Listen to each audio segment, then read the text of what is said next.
കേറിക്കിടക്കാൻ ഒരു വീടും കഴിക്കാൻ കിട്ടുന്ന ഭക്ഷണവും കാർത്തികേയന്റെ ഔദാര്യമായി പോയത് ഞങ്ങളുടെ ഗതികേടാ. അതിന്റെ ബലത്തിൽ ഞങ്ങളുടെ കൈയും കാലും കൂടെ ബന്ധിച്ചിടാന്ന് കരുതണ്ട. സഹിച്ച് അങ്ങ് ക്ഷമയുടെ നെല്ലിപ്പടി വരെയായി. അവിടുന്ന് ചവിട്ടിത്താത്താൻ വന്നാ ഞങ്ങള് പെണ്ണുങ്ങൾ വിചാരിച്ചാലും പലതും നടക്കും. ബുദ്ധിയുണ്ടെങ്കിലേ ആലോചിച്ചു നോക്ക്. വാ മോളെ.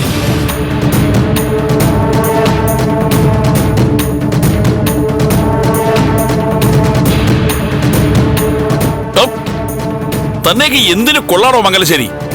ഇത്തിരി പോകുന്ന ഒരു പെണ്ണിനെ 2 ദിവസം പടിക്ക് പുറത്തിറങ്ങാൻ നോക്കാൻ കഴിയാത്ത താനൊക്കെ മംഗലശ്ശേരി തന്നെ ഒന്ന് പറഞ്ഞതാണോ? കാർത്തിക, ഞാൻ ഇവിടുന്ന് ഒരു നിമിഷം പോലും മാറിയിട്ടില്ല.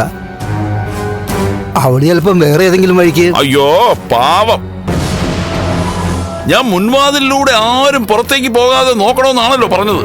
അത് ഞാനങ്ങ് മറന്നുപോയി.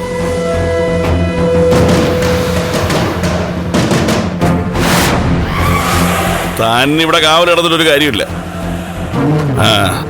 അധികം വൈകാതെ ഇത്താപ്പി ഇറങ്ങും. എവിടുന്ന്? ജയിലിൽ നിന്ന്. അയ്യോ, ആ മുതൽ 6 മാസമേ പുറത്ത് കാണാറുള്ളൂ.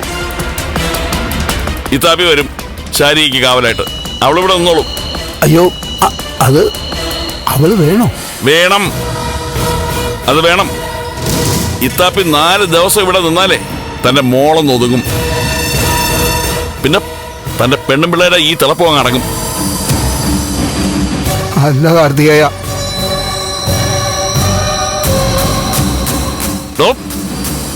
ഇത്താപ്പി വരുന്നവരെ ശാരിയെങ്ങാനും ഈ വീടിന്റെ കോമ്പൗണ്ട് വിട്ട് വെളിയിറങ്ങിയാലേ ജയിലിൽ കയറുന്ന ഞാനായിരിക്കും. തന്നെ അങ്ങ് തട്ടിയിട്ട്.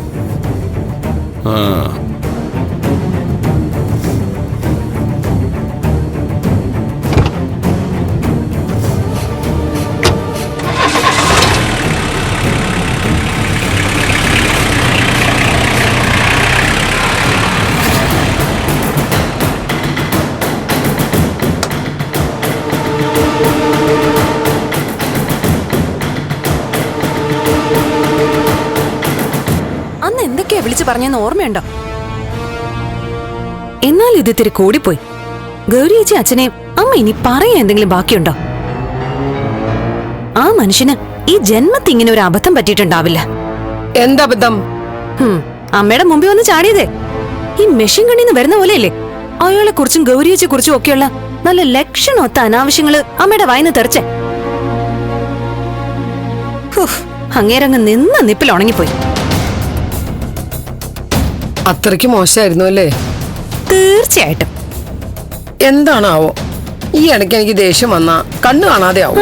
അയ്യോ, അത് ഈടായിട്ട് മാത്രമൊന്നുമല്ല, അമ്മ പണ്ടേ ഇങ്ങനെയാ.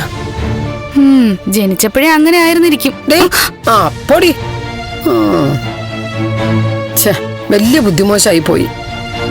അതൊക്കെ മുരളി കേട്ട് നിന്നല്ലോ. പിന്നെ അയാൾ എന്തെങ്കിലും പറഞ്ഞിരുന്നെങ്കിൽ കുഴപ്പമില്ലായിരുന്നു. പക്ഷെ ആ ചേച്ചിയെ പറ്റി എന്തൊക്കെയാ അമ്മ വിളിച്ചു കൂവിയത്. ഇത്രയൊക്കെ പറഞ്ഞിട്ട് ഇനി അവളെ വിളിച്ചോണ്ട് വരാൻ പറഞ്ഞാ അവൻ എന്നോട് ചാടിക്കടിക്കാൻ വരും, ഉറപ്പാ. ദേ, അമ്മയ്ക്ക് ജീവൻ വേണമെങ്കിൽ ഈ കാര്യം ഏട്ടനോട് പറയരുത്. ഇവൾ അങ്ങനെയൊക്കെ പറയും. ദേ, സമയം തീരെയില്ല, അതമ്മ ഓർക്കണം. നാളത്തെ പകല് കഴിഞ്ഞാ പിന്നെ ഇതിനെക്കുറിച്ച് ചിന്തിക്കാനേ പറ്റില്ല. എല്ലാം കഴിയും.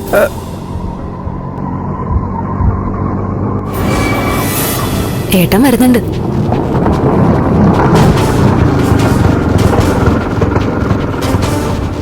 പറയണോടി. അമ്മ ധൈര്യമായിട്ട് പോയി പറ. ദേ, അന്ന് എന്താ അമ്മ പറയാതിരുന്നെന്ന് പിന്നെ ചോദിക്കരുത്.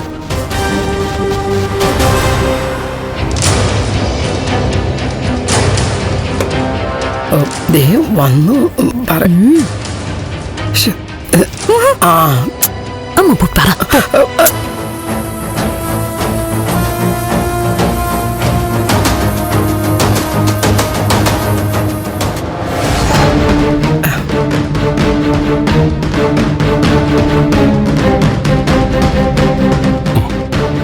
എന്താ എന്താ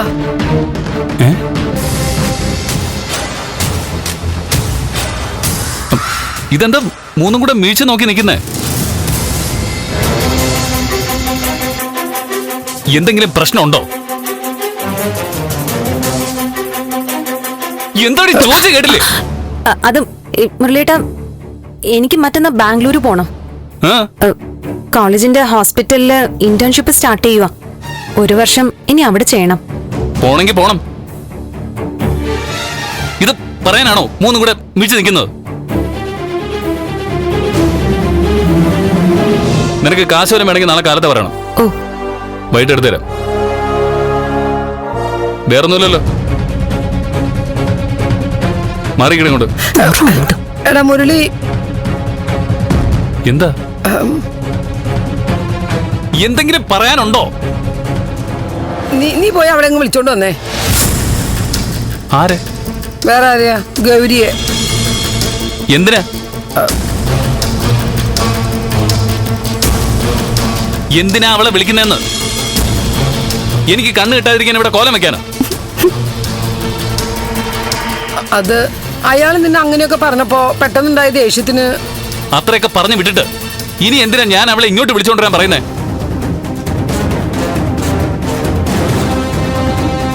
ഈ ലോകത്ത് വെച്ച് ഏറ്റവും വെറുക്കപ്പെട്ട പെണ്ണല്ലേ അമ്മയ്ക്ക് ഗൗരി? അതെ, അങ്ങനെയൊക്കെ വിളിച്ചു പറഞ്ഞിട്ട് അമ്മ മുരളിയേട്ടനോട് പോകാൻ പറയുന്നത് എന്ത് ധൈര്യത്തിലാ? ഏട്ടനെ കൊലയ്ക്ക് കൊടുക്കാനുള്ള പരിപാടിയാ അമ്മ ഈ പറയുന്നേ. മിണ്ടായിരിക്കടി. ഏട്ടാ, തർക്കിച്ചു നിൽക്കാൻ സമയമില്ല. അമ്മ പറഞ്ഞൊക്കെ അവിടെ നിൽക്കട്ടെ. മുരളിയേട്ടനിപ്പോ ഗൗരിയച്ചിയുടെ കാര്യം മാത്രം ഓർത്താ മതി. എടാ മുരളി, അവൾ ആ പോങ്ങനെ കെട്ടിയ 3-ാം പക്കം ഗൗരി കയറെടുക്കും. 1 മണിക്കൂർ തന്നെ അവനെ സഹിക്കാൻ പറ്റില്ല. നീ ചെന്ന് വിളിച്ച അവൾ എപ്പ ഇറങ്ങി വന്നു എന്ന് ചോദിച്ചാ മതി. മുരളിയേട്ടൻ കല്യാണം കഴിച്ച ഒരാൾ ഇവിടെ നിൽക്കുമ്പോ ഗൗരിയച്ചി വിളിച്ചോണ്ട് വരുന്നത് മര്യാദയാണോ? മുരളിയേട്ടൻ ഇവര് പറയുന്നത് കേൾക്കരുത്. നിന്നോടെല്ലാം മിണ്ടായിരിക്കാൻ പറഞ്ഞത്. എനിക്ക് പറയാനുള്ളതും കൂടി നിങ്ങൾ കേൾക്കണം. ഗൗരിയച്ചി വിളിച്ചോണ്ട് വന്ന മുരളിയേട്ടനെ കുറിച്ച് നാട്ടുകാരെന്താ പറയാ? നമുക്ക് പുറത്തിറങ്ങി നടക്കാൻ പറ്റുമോ? ദേവിയെടുത്ത് കേസ് കൊടുത്താ മുരളിയേട്ടനെ പോലീസ് പിടിച്ചോണ്ട് പോവും. നീ ഇതെന്തറിഞ്ഞിട്ടാ ഈ പറയുന്നേ? കാര്യം പറയുമ്പോ കിടന്ന് ബഹളം വെക്കല്ലേ. മുരളിയേട്ടാ, ഈ അവസാന നിമിഷത്തിലും ഏട്ടൻ എന്തെങ്കിലും ചെയ്യുന്നുള്ള പ്രതീക്ഷയിലായിരിക്കും ആ ചേച്ചി ജീവനോടെ നിൽക്കുന്നത്. മുരളിയേട്ടൻ ചെന്ന് വിളിച്ച ഗൗരിയേച്ചി ഇറങ്ങി വരും. ആ കൊച്ചിന് ജീവിതകാലം മുഴുവൻ നരകിക്കാൻ വിടല്ലേടാ. നീ പോയി അവളെ വിളിച്ചോണ്ട് വാ. നിർത്തുന്നുണ്ടോ?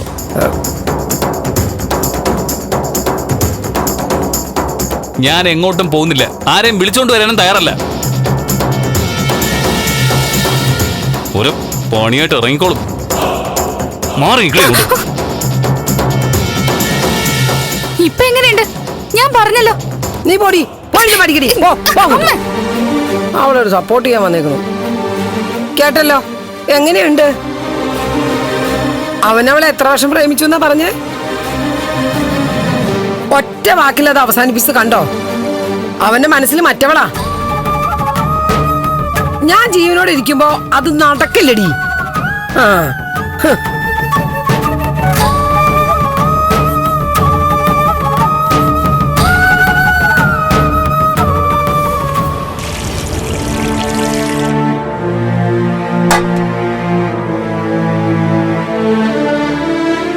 ചുരുക്കി പറഞ്ഞ അവളിപ്പോഴും ചന്ദ്രത്തെ വേലക്കാരിയായിട്ട് തന്നെ കഴിയുന്നത് അല്ലേ?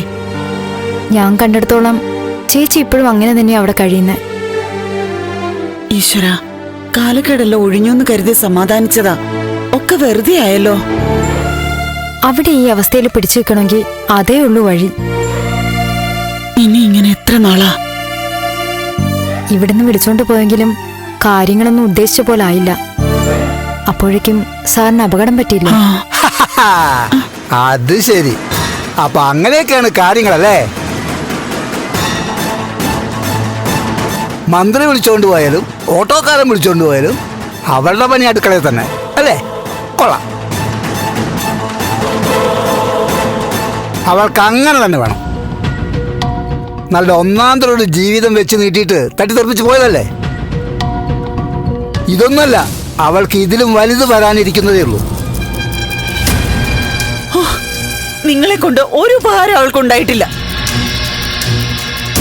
ഇങ്ങനെ പ്രാവി നശിപ്പിക്കാതെ. പ്രാവടി, എനിക്ക് അത്രയ്ക്ക് ദണ്ണുണ്ട്. കാർത്തികേയന്റെ മുന്നിൽ നിന്ന് ഒരുക്കിയത് ഞാനാ. പെരുവഴിയിലേക്ക് ഇറങ്ങിപ്പോണ്ട അവസ്ഥയിൽ നിന്ന് കാർത്തികേയൻ നമുക്ക് വേണ്ടി എന്തൊക്കെയാ ചെയ്തത്? എല്ലാം അവളെ കണ്ടിട്ടായിരുന്നില്ലേ? എല്ലാം തട്ടിത്തെറിപ്പിച്ചിട്ടല്ലേ അവള് പോയത്? എന്റെ മനുഷ്യ, ഈ നാണക്കേടിങ്ങനെ പറഞ്ഞു പറഞ്ഞ് സ്വയം നാറരുത്. നിങ്ങൾക്ക് നാണയില്ലെങ്കിലും കേട്ടിരിക്കുന്ന ഞങ്ങളുടെ തൊലിയൂരിയ. എന്തിനടി? നല്ല രീതിയിൽ ജീവിക്കാൻ ഒരു മാർഗം കാണിച്ചു തന്നേനാണോ? നിനക്ക് എത്ര വലിയ നാണക്കേട്? ഇത്രയൊക്കെ അങ്ങോട്ട് ഉരുകി പോകാൻ കാർത്തികേയൻ എന്താടി ഒരു കുറവ്?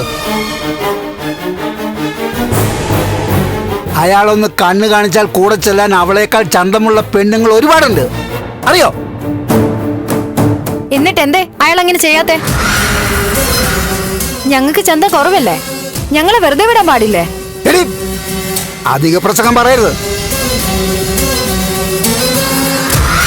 കാർത്തികേയനെ വേണ്ടെന്ന് വെച്ച് പോയിട്ട് അവക്ക് കിട്ടിയത് കണ്ടോ? നീ പോയാൽ നിന്റെ ഗതി ഇത് തന്നെയാവും. വല്ലവന്റെ എച്ചില് കഴുകി ജീവിക്കേണ്ടി വരും. എച്ചില് കഴുകി ജീവിച്ചാലും അച്ഛൻ ഈ പറയുന്നതിനേക്കാളും അന്തസ്സുണ്ട്. എന്താ അന്തസ്സാടി അവക്കുള്ളത്? ഇവിടുന്ന് ചാടി പോയല്ലോ ഒരുത്തി. നിനക്കൊക്കെ അറിയോ അവളെ കെട്ടിയോന്നാരാ? അറിയാങ്കി പറയടി. മുരളിയാണോ? എടി ആണോന്ന്? അതോ ഇനി നിങ്ങൾക്കറിയാവുന്ന വേറെ ആരെങ്കിലും ഉണ്ടോ? ആരാടി അവളുടെ കഴുത്തിൽ താലി കെട്ടിയത്? പറ. വലിയ നാക്കെടുക്കുന്നുണ്ടല്ലോ അമ്മയും മോളും. എന്താ അറിയില്ലേ? പറയില്ല അല്ലേ? വേണ്ട, അത് ഞാൻ അറിഞ്ഞോളാം. അതിനൊരുപാട് ബുദ്ധിമുട്ടൊന്നുമില്ല. നാളെ നേരെ ഒന്ന് വെളുത്തോട്ടെ. അവളുടെ കല്യാണം നടന്ന അമ്പലത്തിൽ പോയി ആ രജിസ്റ്റർ ഒന്ന് നോക്കേണ്ട കാര്യമുള്ളൂ. നാളെ ഇവിടെ കാവലിന് ആളെ നിർത്തിയിട്ട് ഞാൻ പോകും. കുറച്ച് കാശ് കൊടുത്തിട്ടാണെങ്കിൽ ശരി, ആ രജിസ്റ്റർ ഞാൻ പൊക്കിയിരിക്കും. ഇനി ഇതിന്റെ സത്യം അറിഞ്ഞിട്ടേ ഉള്ളൂ ബാക്കി കാര്യം. എന്നോടാ കളി.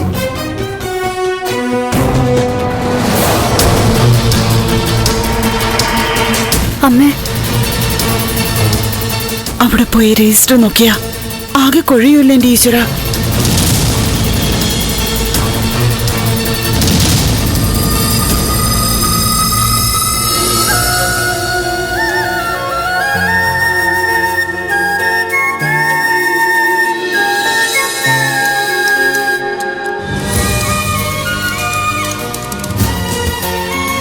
പെട്ടെന്ന് പെട്ടെന്ന് കഴിക്ക്. ആ, അയ്യോ,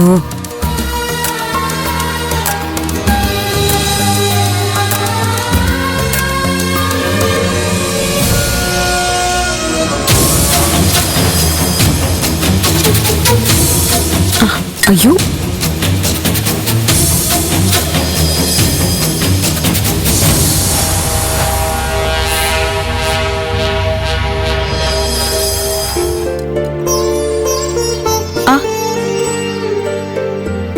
ആഹാ, അത് പറ്റില്ല. മരുന്നുകളൊക്കെ കഴിക്കാനുള്ളതല്ലേ, കുറച്ചല്ലേ കഴിച്ചുള്ളൂ. കുറച്ചുകൂടി കഴിക്ക്. ആ, വാ തുറക്ക്. എനിക്ക് ദേഷ്യം വരും കേട്ടോ.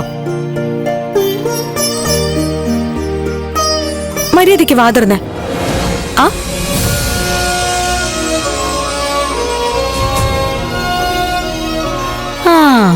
അങ്ങനെ നല്ല കുട്ടിയായിട്ട് കഴിച്ച്.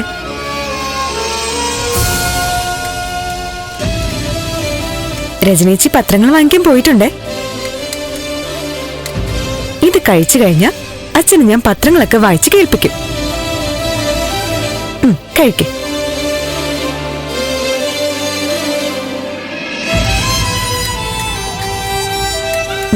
കുറച്ചുകൂടെ ഉള്ളൂ. മതിയായല്ലേ?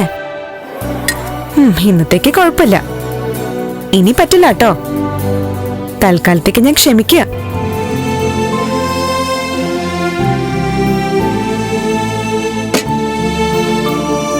ഞാനേ ഇതൊക്കെ ഒന്ന് കഴുകി വെച്ചിട്ട് വരാം. എന്നിട്ട് പത്രം മുഴുവൻ വായിച്ചു തരാം കേട്ടോ.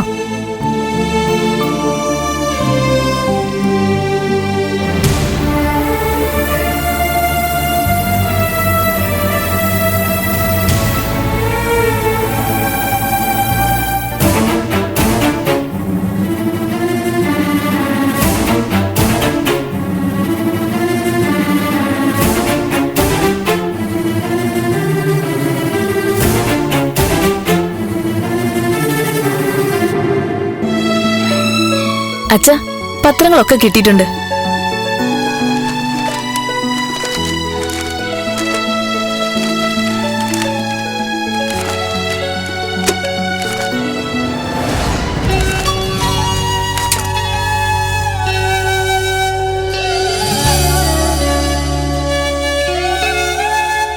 മഹാരാഷ്ട്ര സ്പീക്കർ. ചേച്ചി അതിങ്ങോട്ട് തന്നോളൂ, ഞാൻ വായിച്ചു കൊടുക്കാം. വേണ്ട, ഇത് ഞാൻ വായിച്ചു കൊടുത്തോളാം. രാത്രി ഒരുപോലെ കണ്ണടച്ചില്ലല്ലോ. നീ പോയി കുറച്ചു നേരം ഉറങ്ങിക്കോ. കിടന്ന് ഉറക്കം വരില്ല ചേച്ചി. അതെന്താ? ഞാൻ വായി.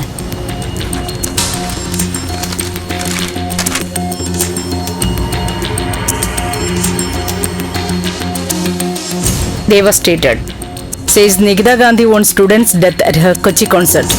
4 students died and over 60 were injured in a storm that took place at the Cochin University of Science and Technology on Saturday evening.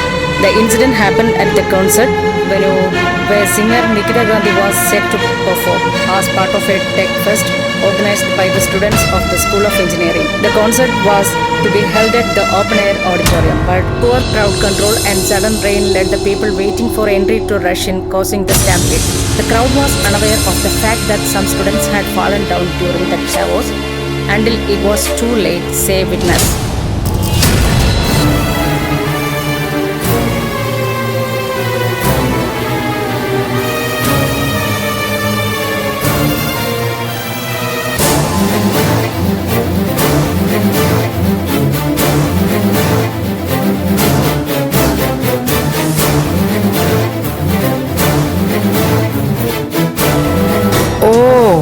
എന്നെ കണ്ടിട്ട് മുഖം തിരിച്ചു പോകുന്നല്ലേ?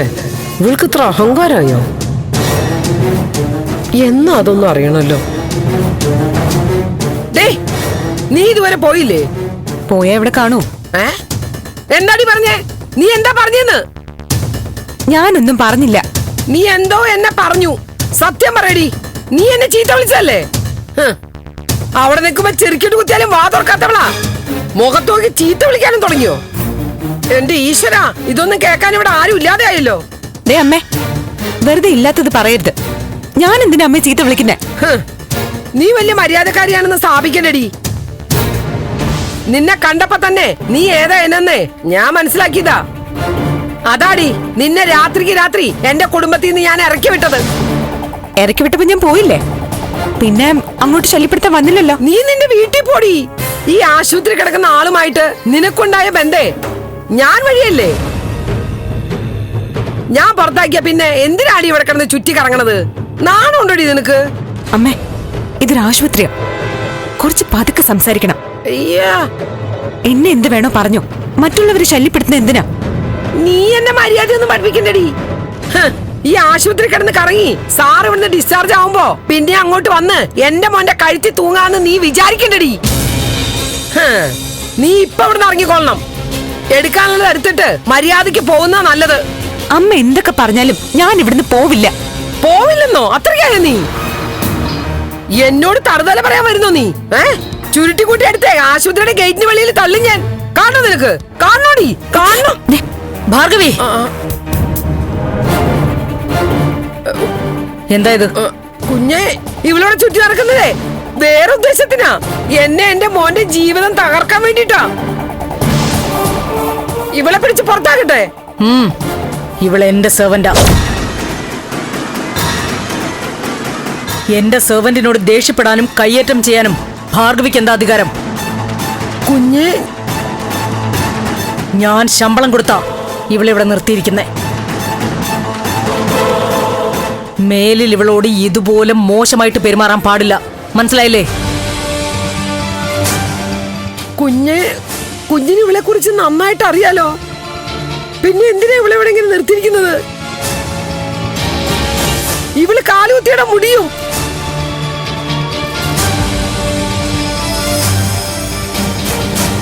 എന്റെ മോന്റെ ജീവിതം തൊലച്ചവളാ ഇവള്. അവൻ സ്നേഹിച്ച പെണ്ണിന്റെ കല്യാണോ? ഗൗരി അവനെ വിട്ടുപോയത് ഇവളൊറ്റ കാരണം.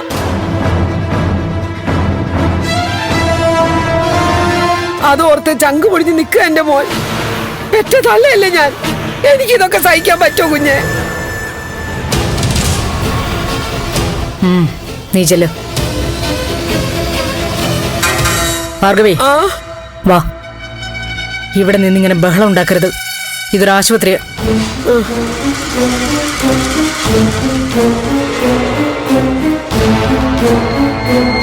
എന്താണ് നോക്കുന്നത്? നോക്കി പേടിപ്പിക്കുന്നോ? ഒറ്റ കുത്തു വെച്ച് തന്നാലുണ്ടല്ലോ. തൊട്ടു പോരുത്.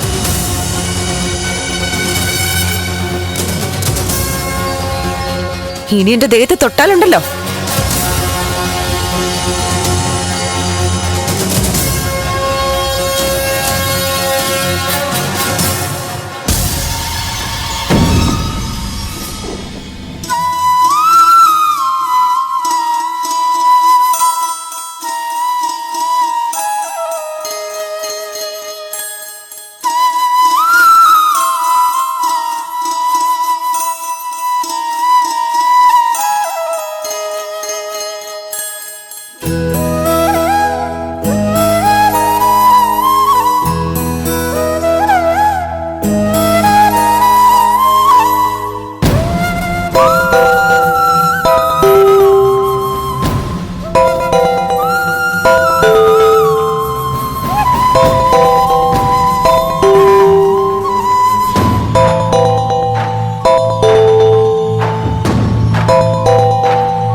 ഹലോ ഗൗരി, ഇന്ന് വിവാഹമാണല്ലേ? അതെ. മുരളിയേട്ടനെ മറക്കാൻ ഗൗരിക്ക് പറ്റുമോ? പിന്നെന്താ, അതൊക്കെ കഴിഞ്ഞ കാര്യങ്ങളല്ലേ. ഇന്നലെ രാത്രി കിടക്കുന്നത് വരെ ഞാനതൊക്കെ ഓർത്തിട്ടുള്ളൂ. ഇന്ന് പുലർച്ചെ എണീറ്റ് കുളി കഴിഞ്ഞ ഉടനെ എല്ലാം മനസ്സിൽ നിന്ന് ഡിലീറ്റ് ചെയ്ത് കളഞ്ഞു. സിമ്പിൾ. ഗൗരിയുടെ അവസ്ഥ എനിക്കറിയാം. എന്റെ ഇപ്പോഴത്തെ അവസ്ഥയില് ഞാൻ ഹാപ്പിയാണ്. ഗൗരി, ഞാൻ കാരണം ഇതൊക്കെ ഞാൻ ഒരുപാട് കേട്ട് കഴിഞ്ഞതാ ദേവിക. ഇനിയും പറഞ്ഞ് ബുദ്ധിമുട്ടണ്ട.